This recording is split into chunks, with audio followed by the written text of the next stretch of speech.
Pues Deuteronomio 11 comienza Dios diciendo: amarás pues a Jehová tu Dios y guardarás sus ordenanzas, sus estatutos, sus decretos y sus mandamientos de vez en cuando.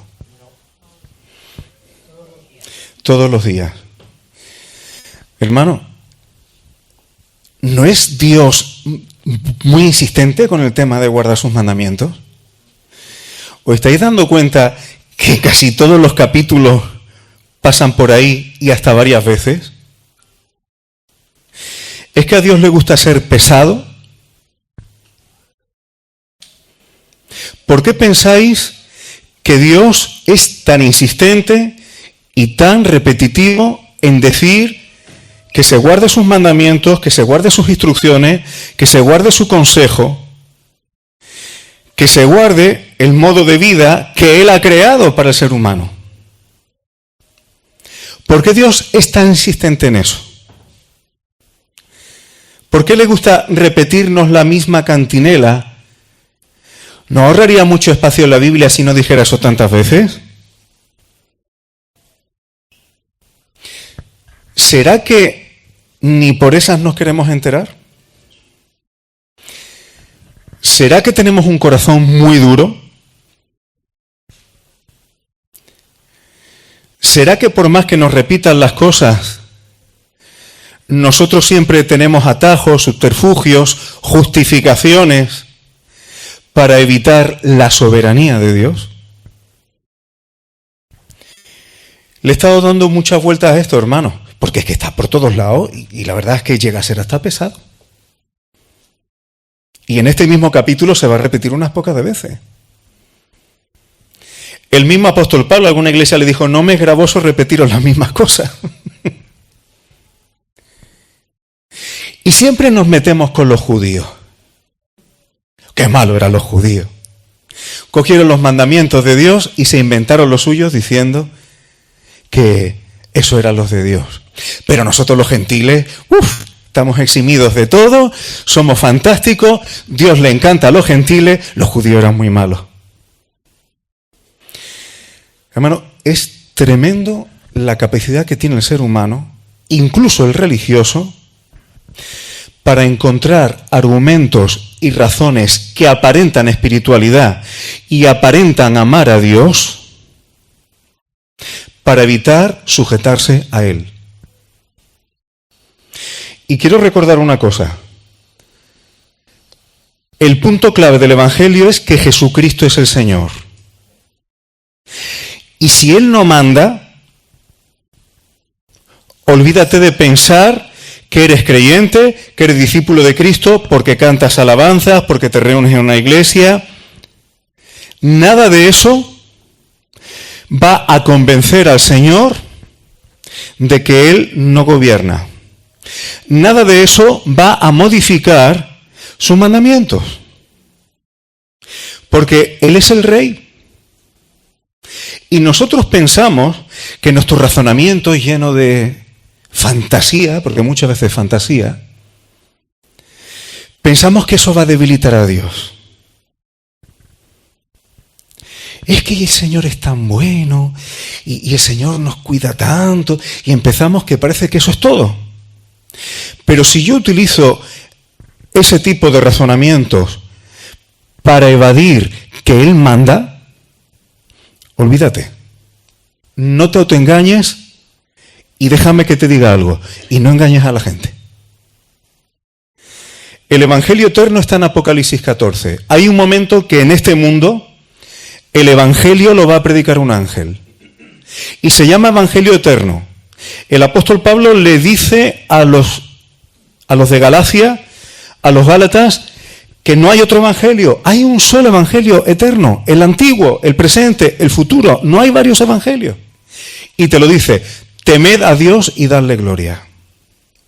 Yo no puedo decir que temo a Dios si cuando Dios me pide algo, yo tengo recursos pseudo espirituales, muy emocionales, que aparentan devoción a Dios, pero para evitar que Él es el Rey. Eso es autoengañarse. Y por eso entiendo que Dios es tan insistente, porque el corazón humano es duro. Nosotros queremos ser los que mandemos y encima que a Dios se le caiga la baba por nosotros y cuando metamos la pata que Él venga a rescatarnos. Ese es el Dios que en la práctica tienen muchos. Pero eso es inmadurez. Cuando Jesús dijo, con 12 años, en los negocios de mi Padre me es necesario estar, eso implica una sujeción total a la voluntad del Padre. Si tú o yo, que somos creyentes, que hemos nacido de nuevo, que estamos en pacto por la sangre de Cristo con Dios, queremos colaborar con Él en sus asuntos, no queda otra que estar sujeto a Él. El jefe en esta empresa no eres tú ni soy yo. Y además dice, amarás pues a Dios y guardarás sus ordenanzas. No podemos separar amar a Dios de obedecerle. Imposible de separar. Aunque disfracemos de devoción, ay, yo necesito a Dios, necesito hablar con Él, necesito contarle mis cosas, fantástico, y yo no digo eso que no. Y no quiero que parezca que desecho eso. Pero no es un atajo para pensar que podemos amar a Dios sin sujetarnos a Él. Predicar otra cosa, hermanos, es engañar a la gente y engañarnos a nosotros mismos. Porque es que está por toda la Biblia. Si es que Jesús dijo en Juan 14:15, si me amáis, guardad mi mandamiento. No dijo, si me amáis, reuniros cada 7 días. Si me amáis, cada vez que te levantes de la cama, dime buenos días. Si me amáis, piensa en mí. No está diciendo eso. Y ojo, que vuelvo a decir, no es que no busquemos comunión con Dios, no es que no contemos con el Señor para todas las cosas. Pero no podemos utilizar esas cosas como una cortina de humo para pensar que amamos a Dios si no nos tomamos en serio que Él es el Señor. Lo demás es un chiringuito religioso. Y no estamos para engañar a nadie. Luego, en el del versículo 2 al 7, Dios le dice, comprended hoy, que se os meta en la cabeza. Y no estoy hablando con vuestros hijos, que ellos no saben ni han visto cosas que vosotros sí. Lo parafraseo. Vosotros visteis lo que hice en Egipto, las plagas que mandé, lo que hice con los egipcios, cómo saqué de allí, todas las cosas que he hecho allí. Y no solamente eso, sino toda la trayectoria del desierto hasta que habéis llegado aquí. Ahí Dios hizo milagros a favor de ellos, pero también hizo juicios con ellos. Dios le está recordando, vosotros habéis visto que yo he juzgado a los egipcios, pero también os he juzgado a vosotros cuando os habéis salido del tiesto.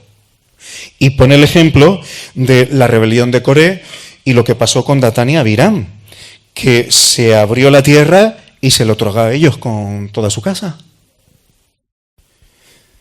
Entonces Dios está diciendo, comprended que es importante que me améis guardando mis mandamientos. Guardando los mandamientos porque mirad lo que he hecho con los egipcios. Mirad la trayectoria, con lo bueno y con lo malo. No es que vosotros necesitéis, vosotros que habéis visto, que yo os tenga que dar muchas explicaciones. Es que lo habéis comprobado a lo largo de todos estos años. Y dice el versículo 7, vuestros ojos han visto todas las grandes obras que Jehová ha hecho. El apóstol Pablo dice en Romanos 11:22, a los gentiles, dice, mira pues la bondad y la severidad de Dios. Solamente hay uno bueno, nadie es bueno salvo Dios. Pero Dios también tiene severidad. La severidad ciertamente para con los que cayeron, pero la bondad para contigo, si permaneces en la bondad. Entonces la pregunta es, y esta es la decisión que tenemos que tomar y así terminar el capítulo, ¿quieres permanecer en la bondad de Dios o prefieres la severidad de Dios? ¿En qué queremos permanecer? Luego dice el versículo 8, ¡qué pesado! Guardad pues todos los mandamientos que yo os prescribo hoy. ¿Otra vez? ¿Pero otra vez? Pero aquí hay un detalle que me encanta. Para que seáis fortalecidos. Y ciertamente, el andar en obediencia a Dios iba a hacer que Dios fuese delante de ellos. Están a punto de entrar en la tierra prometida y Dios les dio fortaleza para enfrentar pueblos, ciudades y adversidades que eran mucho más fuertes que ellos. Pero cuando ellos andaban de la mano de Dios, ellos eran fortalecidos. Hermanos, cuando Dios pide que lo obedezcamos, no es que Él quiere que tú lo pases mal, que estés reprimido, que tú estés queriendo desobedecerle, pero no, porque si no te pega el palo. No se trata de eso. Es que los consejos de Dios te fortalecen espiritualmente, psicológicamente y físicamente. El consejo de Dios te fortalece. Hoy día hay muchas personas que por no andar en el consejo y en la instrucción divina, se han metido en tales enredos en su vida que no hay día que no permanezcan en angustia, que no hay día en que no sientan debilitada el alma. Hay personas que andan en depresiones, sus almas están debilitadas por haberse enredado no obedeciendo los mandamientos de Dios. Los debilitan. Incluso físicamente, personas que enferman, e incluso con enfermedades graves, por no seguir el consejo de Dios, por no seguir la instrucción de Dios. Dios quiere que andemos en una vida plena, en una vida con paz, en una vida que andemos fortalecidos, pero no en una vida de angustia, aunque haya oposición, aunque haya adversidades. Y luego Dios le dice, y cambia un poco de tercio, versículo 10, la tierra a la que tú vas a entrar para tomarla no es como la de Egipto. En la de Egipto tenías que estar sembrando, regando. La tierra de Egipto en sí no es fértil, tienen que estar tirando del Nilo para poder vivir allí. Y Dios les dice, pero la tierra donde te voy a meter, soy yo el que la está cuidando. Esa tierra la cuido yo. Y además mis ojos están siempre sobre ella, desde el principio del año hasta el fin. Yo doy la lluvia a su tiempo, es fértil, mis ojos están sobre ella, y cuando dice desde el principio al fin, es decir, todos sus ciclos de lluvia y los ciclos que se espera de la tierra, esa tierra la cuido yo. Y luego dice, sí, es decir, yo esta tierra la voy a cuidar y vais a estar bien en ella, y vuelve a insistir. Si obedecéis o si obedeciereis cuidadosamente mis mandamientos que yo os prescribo hoy. Y vuelve a decir, amando a Jehová vuestro Dios. Vuelve a insistir que seguir la instrucción de Dios es amarle a Él. Y esto trae bendiciones. Lo que Dios quiere es poder bendecir. Pero que nadie piense, hermano, que Dios va a sacrificar su soberanía, que Dios va a dejar de ser Dios por tus caprichos y por mis caprichos. No sé si me estoy explicando. Puede resultar un poco duro expresarnos en estos términos, hermano, pero es que el corazón humano es muy duro. El corazón humano es muy duro. Y como Dios muchas veces trata a su pueblo, son cosas que muchas veces podemos observar en familias, que podemos observar en las relaciones padre-hijo. Hoy día hay hijos que solamente tienen a sus padres para que se lo pongan todo por delante, para que si tienen un problema les saquen las castañas del fuego, para que le den todo lo que quieren. Y honestamente la pregunta sería, ¿esos hijos aman realmente a sus padres o utilizan a sus padres? ¿Y nosotros queremos amar a Dios o utilizar a Dios para que esté a nuestro servicio cuando nos interesa? No somos tan distintos a los niños consentidos. Y luego, Dios vuelve a dar, en el versículo 16, dice, guardaos pues que vuestro corazón no se infatúe. Infatuar es como cuando se te crece el corazón y te crees que puedes hacer lo que quieras y te sientes el rey del mambo. Dice, mucho cuidado que no se ensanche tu corazón más de la cuenta y sirvas a otros dioses. Porque entonces, versículo 17, se encendería el furor de Dios contra vosotros. ¿Y qué pasaría? Se cierran los cielos, no habría lluvia, la tierra no daría su fruto, Dios dejaría de cuidar la tierra. Voy a poner un ejemplo para que lo entendamos. Imagínate que tú tienes una empresa bien pensada, rentable, equilibrada, un buen estudio de mercado, y decides meter en esa empresa o familiares tuyos o trabajadores. Y tú das una serie de instrucciones para que lleves la empresa adelante. Y cuando das instrucciones, no las siguen. ¿Y ahora qué pasa? Si la empresa deja de ser rentable, ¿le pedimos al dueño que meta más dinero? ¿Tú meterías más dinero si fueras el dueño de esa empresa, si los que están trabajando ahí siguen haciendo lo que les da la gana y no siguen los patrones para que la empresa sea rentable y sea solvente? Pues Dios hace algo parecido. Si no se siguen las instrucciones, la cosa no funciona. Y encima no vengáis a pedirme ayuda o que altere el funcionamiento de las cosas.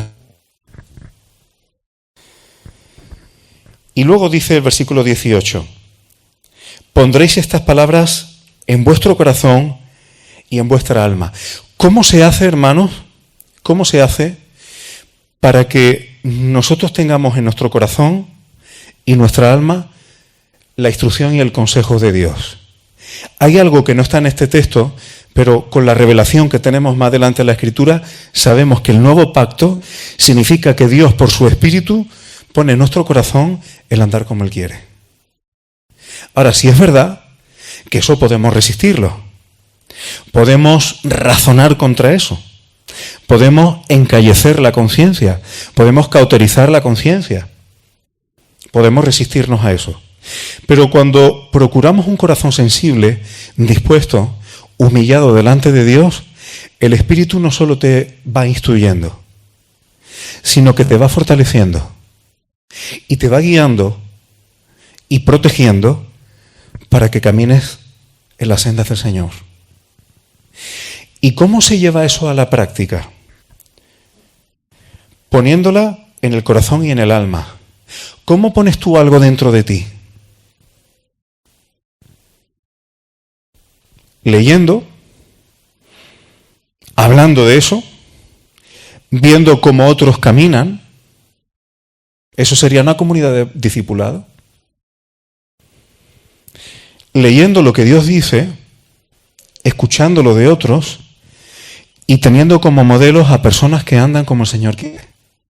Cuando eso forma parte del contexto de una cultura bíblica, de una cultura de hijos de Dios, entonces el corazón humano, tu interior, se va llenando de lo que Dios quiere. Esto lo sabe perfectamente el mundo. La publicidad, los clubes, hay muchos tipos de asociaciones ahí fuera que saben esto y procuran que tu ambiente sea ese. ¿Y por qué no los que somos discípulos de Cristo procuramos tener unas miras más abiertas de simplemente cumplir con misa? Sino que nuestras miras sea generar una cultura bíblica de comunión, de habitar los hermanos juntos en armonía, para que la palabra de Dios vaya calando en nuestro corazón, en nuestra mente. Que eso sea lo que tengamos dentro. Y dice algo más. Dice, bueno, la taréis como señal en vuestra mano, decir que las cosas que hagas vayan en esa dirección, por frontales entre en vuestros ojos, que lo que tú tengas en mente, en pensamiento, en mira, sea conforme al consejo de Dios. Y las enseñaréis a vuestros hijos, es decir, generacionalmente. ¿Y cómo se enseña eso? Hablando en tu casa, cuando andas por el camino en las cosas de la vida, cuando te acuestes y cuando te levantes. Hoy día ocurre cada vez menos, pero Aunque bueno, es una experiencia particular, pero yo he tenido la oportunidad, cuando yo estaba de vacaciones, mi padre muchas veces me llevaba a trabajar con él. Y yo veía cómo era mi padre en la calle, en su trabajo, yo veía cómo era mi padre en casa, yo veía cómo era mi padre en la iglesia. Y yo no veía un papá distinto en cada ambiente. Yo veía una coherencia con lo que decía la palabra y con lo que yo veía de mi padre en esos contextos. Por lo tanto, eso dejó una huella en mí, aunque ya me vaya haciendo viejo. Pero eso quedó, eso quedó. Por eso cuando nuestros hijos viven con nosotros, en lo que hablamos y en lo que hacemos, tenemos responsabilidad para que cale en su corazón y en su mente la instrucción de Dios y el modo de vida que Dios quiere para sus hijos, que nos bendice. Cuando te acuestes y cuando te levantes, es decir, no solamente un ratito, sino que sea un estilo de vida y de pensamiento. Y la escribirás en los postes de tu casa y en tus puertas, es decir, que sea tu ambiente, no solo eclesial, sino tu ambiente en tu hogar. No nos acordamos del Señor solamente cuando decimos que vamos a la iglesia. Nos acordamos de Él y de su palabra cuando estamos viviendo en casa también. Y ahí es más complicado. Pero es el terreno natural para poner en práctica muchas cosas. Aquí es fácil. Nos vemos un rato. Es fácil hacer un esfuerzo. Pero si los que estamos aquí tuviéramos que convivir aquí durante un mes, ya te diría yo cómo habría que tomar la cruz para poder vivir. Pues el terreno natural es la casa, el hogar. Y ahí es donde nuestros hijos tienen que aprender. Y quiero ir terminando ya, voy a coger la recta final. Me salto algunas cosas y me voy al versículo 26, de ahí un poco en adelante. Dios les dice, yo pongo hoy delante de vosotros la bendición y la maldición. Aquí tienes bendición y aquí tienes maldición. ¿Qué es lo que te bendice? Que me hagas caso, eso dice Dios. Que sigas mi instrucción, que sigas mis mandamientos, mis ordenanzas. Y la maldición te llega, aquí no está hablando de salvación, está hablando de maldición y bendición. Y si la maldición te llega, pues cuando no me haces caso y te apartas del camino que yo te ordeno, versículo 28. Y aquí la palabra en hebreo, ordenar, puede significar también encargar, un encargo. Como cuando tú tienes un hijo y le encargas algo y espera que lo haga. Eso es lo que Dios está diciendo. Si no sigues los encargos, vas a tener problemas, te va a ir mal. Dios tenía pensamientos que estaban muy por encima de los que tenía el pueblo de Israel. Dios tenía pensamientos porque el pueblo de Israel tenía el encargo de vivir como Dios quería para que todas las naciones se dieran cuenta que esa es la luz, que esa es la sabiduría para toda la humanidad. Y Dios quería utilizar un pueblo para que los demás se dieran cuenta de eso. Era un encargo, era una responsabilidad. Y Dios los lleva a un valle. Y en ese valle hay un monte a un lado y otro a otro. En un lado el monte Gerizim, que es el monte de la bendición, y el monte Ebal, que es el monte de la maldición. Curiosamente, ese valle que hay en medio, aunque aquí el texto no lo está diciendo directamente, es Siquem. Si tuviéramos tiempo, sería muy interesante ver la cantidad de cosas que en la historia bíblica ocurrió en Siquem. En ese valle se tomaron muchas decisiones maravillosas, pero también sucedieron muchas tragedias y cosas muy duras. Y en ese valle tienen esos dos montes y dice, elige, uno para bendición y otro para maldición. Dios quiere que nos decidamos, hermanos. Dios, cuando tú tomas una decisión por Él, el Espíritu Santo está presto para guiarte, fortalecerte, capacitarte, para que podamos andar en su voluntad. Aquí todo el juego y todo el quid de la cuestión es, ¿quieres o no quieres? Ese es el libre albedrío. El libre albedrío no es, hago lo que me da la gana y si las consecuencias son malas, que el Señor venga a ayudarme. No va por ahí. El libre albedrío que Dios te da es Elige a qué autoridad te quieres sujetar.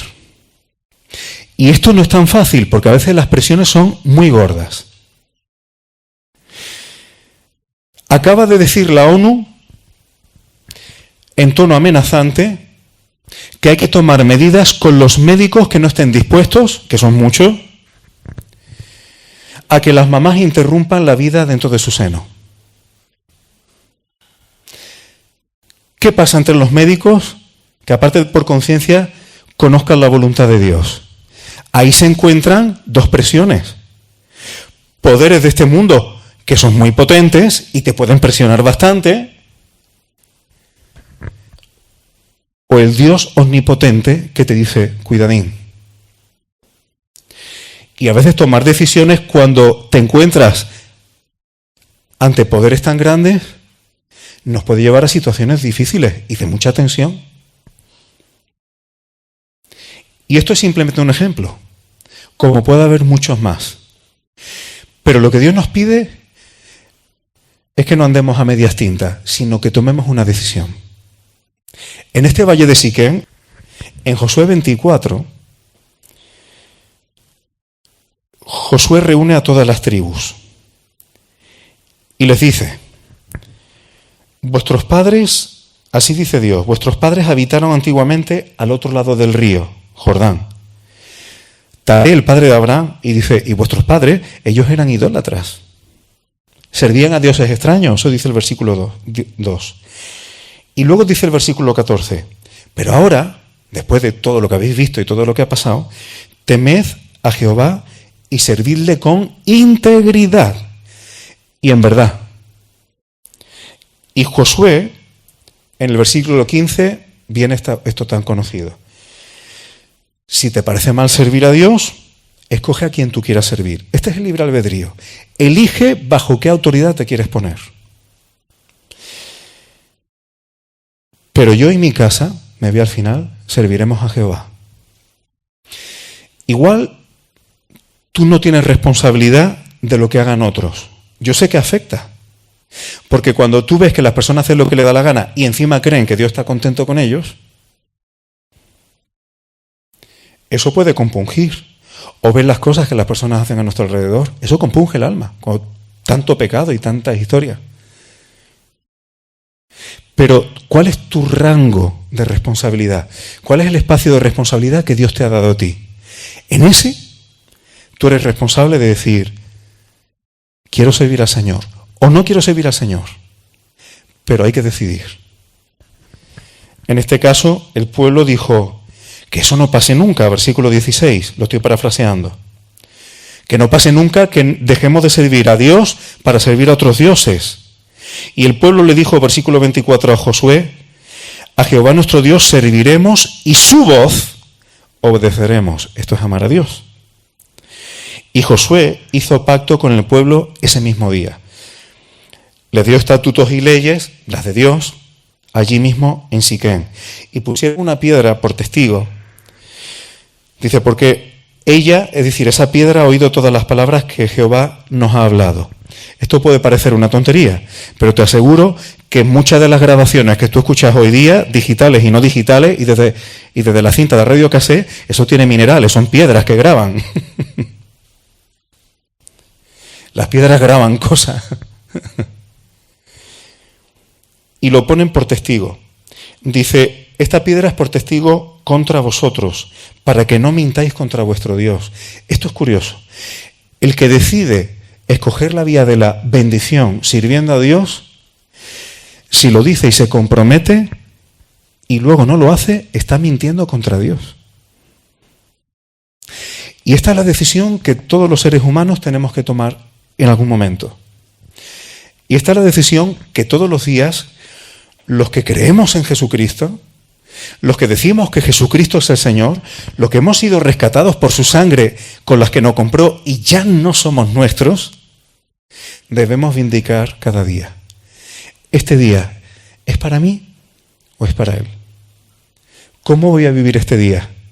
¿Para mí y yo voy a ser mi propio Dios? ¿O voy a servir al Dios que creó absolutamente todas las cosas y a quien hay que temer?